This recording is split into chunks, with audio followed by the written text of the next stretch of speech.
How are you? Yeah, not bad, not bad. I've just literally just rolled out of bed. I'm in Mexico at the moment. Oh, nice. What is it that you're working on in Mexico? I'm doing a 2-week quarantine here before going to LA to do a bit of work for the next movie. Because you've got to be out of the UK for 2 weeks before going in, unless you get some special fancy waiver that I'm not good enough for. Yeah, give it another couple of movies, and you'll be able to kind of Yeah. say, "Do you know who I am?" And then it should be all good. Yeah. Man, what a year you've had. Well, last year Yeah. was huge for you. Mm. Has it sunk in yet? How was it going through all of that? Well, it has and it hasn't. It's weird. It's weird, making a movie and releasing a movie while in lockdown, and the whole experience has really been a virtual one.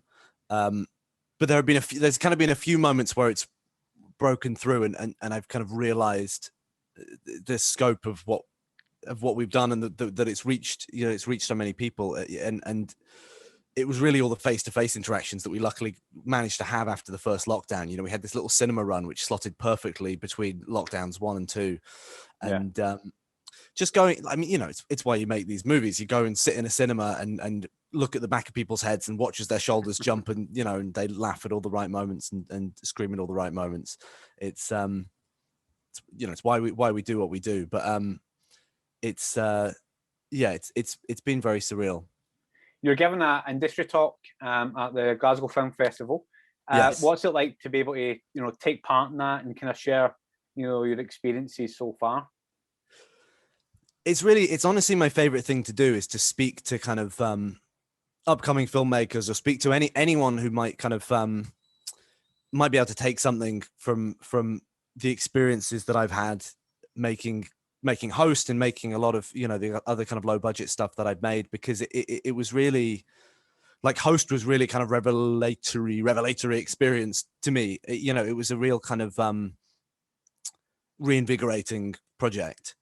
I was in a kind of quite a kind of spun out place at the start of 2020, and I was doing a lot of TV work, and I kind of had lost a bit of that kind of just that creativity of just going and picking up a camera and making something with a small group of people who really want to do good work and are just there for the passion of it. And that kind of energy that you have when you first pick up a camera with your friends and start making catch up blood slasher movies. And then lockdown came about, and Host came out of that, and it kind of really helped me prioritize what was important for me, and where I felt most creative, and the kind of things that I want to do, and the kind of opportunities I want to chase. And I think a lot of filmmakers, a lot of people are quite it's quite a dark time for a lot of filmmakers right now. And I think if there's anything I can say that would be kind of inspiring to filmmakers who might be close to giving up at this point, I can say, oh, well, I was in the same position. And you can take something like a global pandemic, and you can turn it into something. Well, it just goes to show that with Host, you can make a movie that really resonates, and it's possible, and and it's really connected with people. It really captured a sort of magic, and it's crowned you the unofficial king of Zoom. When you were writing it with Gemma and Jeb, did you get a sense that it was going to be, as big as it turned out to be? No, I mean, kind of the opposite. And it was freeing in a way. Like, really, we're making it for Shudder, which is a very niche kind of streaming service for horror fans. So already my idea of the audience was that it was going to be a very narrow genre audience. So I wanted to make something that they would enjoy, that I would enjoy as a horror fan. But really, I was kind of working on the assumption that it would be dismissed immediately, because it was kind of slightly opportunistic, and because it was a Zoom movie, which just, like, it does sound like a really bad idea on paper. So I kind of felt like the best case scenario would be horror fans would really enjoy it. They'd see that we were doing something kind of fun and tongue in cheek and knowing and playing with genre conventions, and they'd get it. And maybe then, everyone else would sneer at it. It really seems like it came out pretty much at the perfect time. Like, you couldn't have timed it any better for this to be released. Yeah, I mean, and that was really a conscious thing. Like, I think we knew that if it was ever going to do anything, it needed to hit while people were still living the same experience as the characters. And even that, we felt slightly short of it. Like, I really wanted to get it out in I wanted to get it out in like 2 months, and I think it was like 10 weeks or something, or 12 weeks or something that we made the whole thing in. But we were really rushing to get it out, and literally having to change the movie in post-production as things were changing. There was a whole little bit at the beginning of the movie where Gemma and Hayley were talking while clapping for carers was going on in the background, and then suddenly that stopped happening, and we were like, well, that can't happen because we're saying it's released on July, whenever it's released on the same day. I think lockdown had just eased or just ended when it came out. But I think, it was still kind of fresh enough that people saw themselves in the situation. What was the biggest challenge actually making it? Is it part of that, kind of continuity, like you were referencing? It was weirdly, like, it's a question that a lot of filmmakers ask. And like, I personally found the remote filming aspect really easy. I kind of, there was an element at the beginning, just in the kind of conception of it, where the question was, how much are we going to be able to pull off not being in the room with the actors, operating their own camera, lighting their own sets, being able to direct kind of camera and timing and all these things that are so kind of pivotal for a horror movie. That was the thing. Those were the things that I was really worried about. I knew that the cast were exceptional, that they'd be able to pull it off.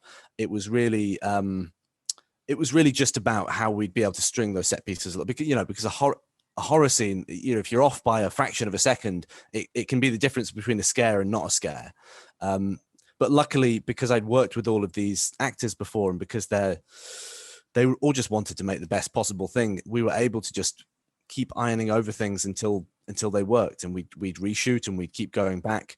And I'd even I shot almost the whole movie myself, with me acting out all the parts, showing them how to move the camera, explaining why we're panning this way slowly and we're looking into the dark corridor and all this kind of stuff, so that they got this grounding in the language of horror, which none of them watch horror movies, but it ended up being that they understood the grammar so well that they were pitching stuff back, and so, like, some of the best scares in the movie come from those guys.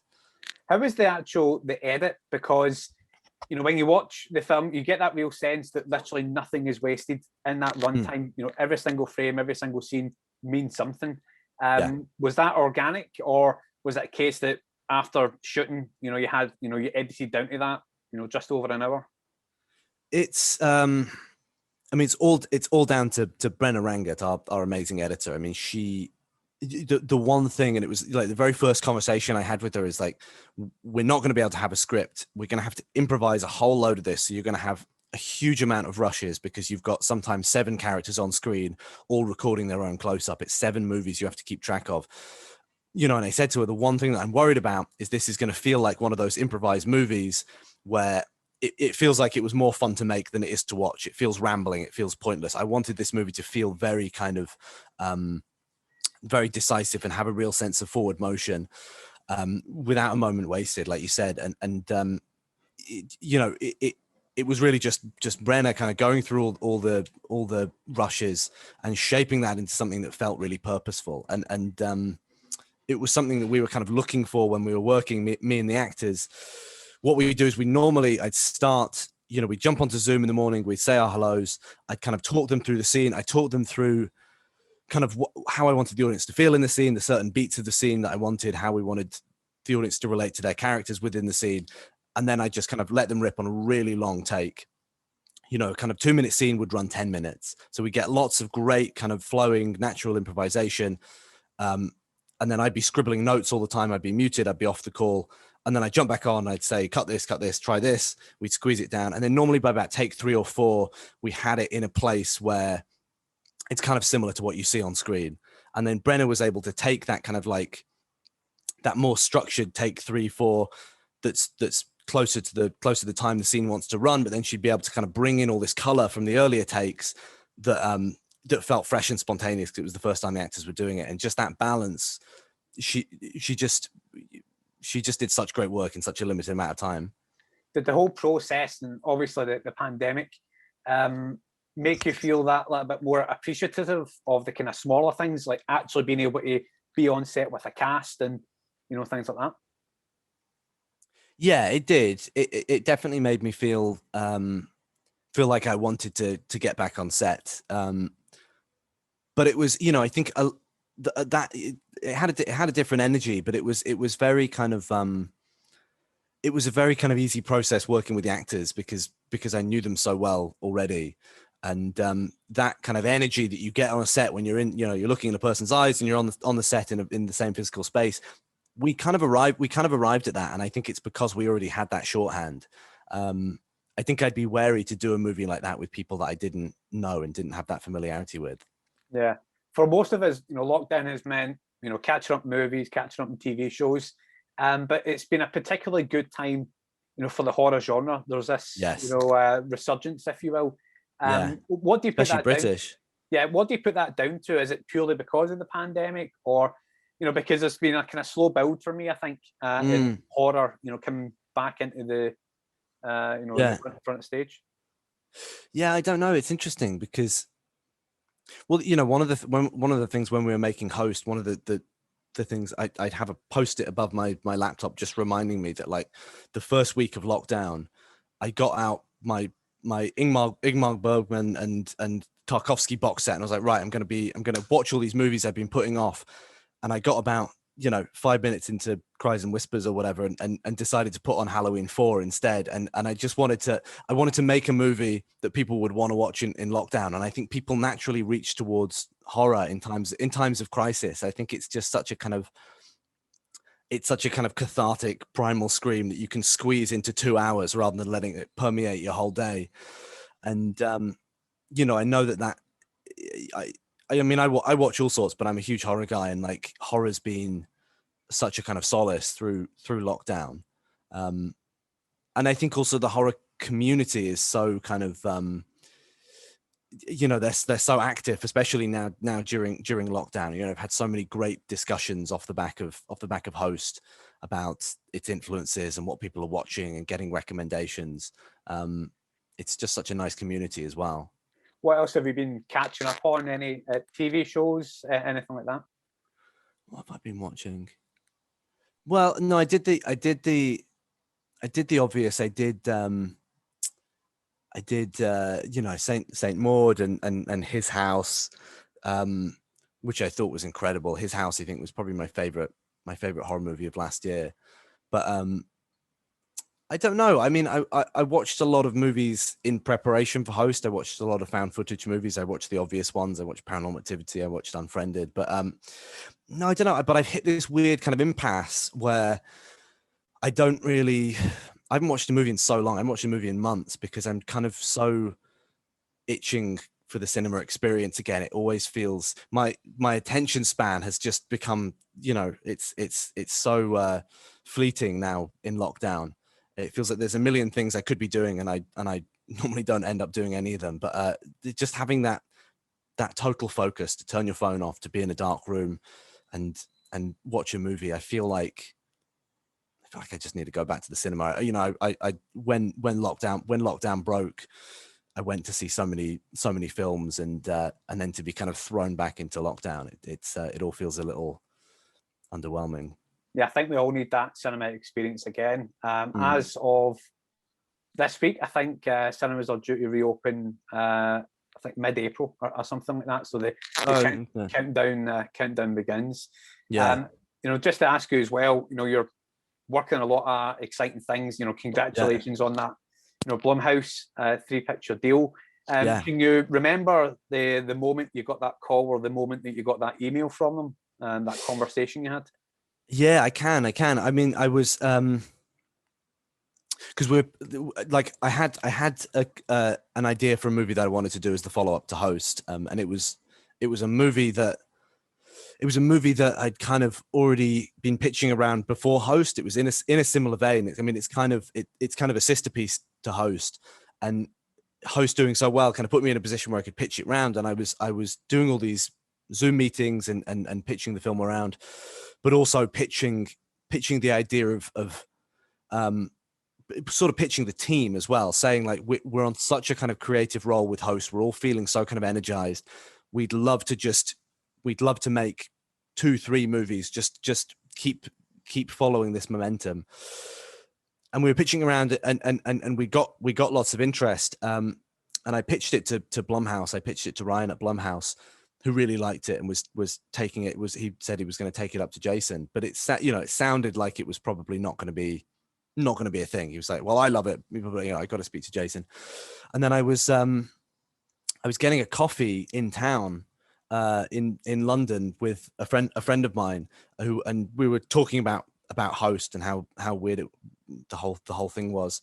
And my phone rang, and my friend was like, "Oh, who's that? Is that Jason Blum?" Like as a joke, and it fucking actually was Jason Blum. And then I had to go and wander around Soho chatting to Jason and kind of pitch him this idea of the next movie, and also pitch him, the kind of a few more ideas I'd been playing with. And he's still got that great mindset, from the Paranormal Activity films. He's still got that kind of indie approach. That hasn't been dimmed by all the success. He totally kind of got what we wanted to do. He was a big fan of Host, and it just felt like the right statement to make as well, to go and work with Blumhouse. I've always wanted to work with them. I think they take huge swings, and they work with filmmakers who are making stuff that's very authored and very unique. So yeah, it felt like the right step, and we've already shot this new movie, and they've been amazing partners so far. Nice. What can you tell us about the new stuff that you're working on with them, if anything?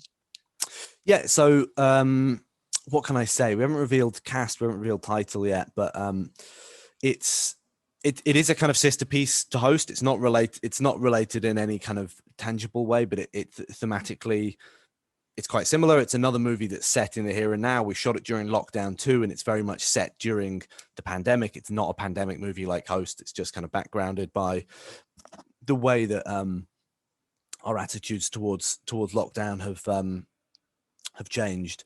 And it's sort of a movie, like the way that I've been kind of pitching it, the way I pitched it initially to Jason, is that Host is very much a movie about the claustrophobia of lockdown, and this new movie is about an unsafe world opening up and the fear of going back outside, and what it's done to us, and our kind of fear of returning to life after lockdown. So it's a much more kind of expansive movie. It's out on the, it's location hopping, and it's got much bigger set pieces, and it's kind of it's not what people will expect. I think a lot of people are going to hate it. A lot of people are going to love it. It's very different from Host. I'm really excited about it. Yeah, I think either way it sounds exciting, and obviously I understand you're involved in a project with Sam Raimi. What's happening there, and have you been able to be a complete pain and bug him about the new Evil Dead that he's involved in? I know a bit about the new Evil Dead, but I'm not allowed to say anything, but it's going to be amazing. He's been such a big influence on Host. It's a really interesting thing, because he saw a movie that I made, a short film called Salt, from a few years ago, and wanted me to pitch him something. He wanted to make a movie off the back of that. So the first time I was in LA, which is about pretty much 2 years ago, kind of, I was there January, February, a couple of years ago, and I had to go my first day in LA and pitch a movie to Sam face to face, and he's my hero. I mean, Evil Dead 2 is still my most watched movie, my favorite movie, and he's just brilliant. He's just very Sam Raimi. He'll throw in ideas that are very Evil Dead, that are very kind of just very his own brand. It's so much fun to work with him, and and it's interesting. Like we've been keeping it a secret, and I've been working with him for the past 2 years developing this script, and it's ready to go, and I'm hoping it'll be one of the next things I shoot, if not the next thing I shoot. But his thing is always about putting the audience first and what's the audience experience. And we do script reads, and he'd stop on a scene. He's like, Rob, how do you want the audience to feel in this moment? And that's always his question. And it's such a good kind of standard to hold yourself to. And that was all I was really doing on Host. So it was really nice to be able to kind of take that and put it into practice. It was always about what kind of ride are we giving the audience here?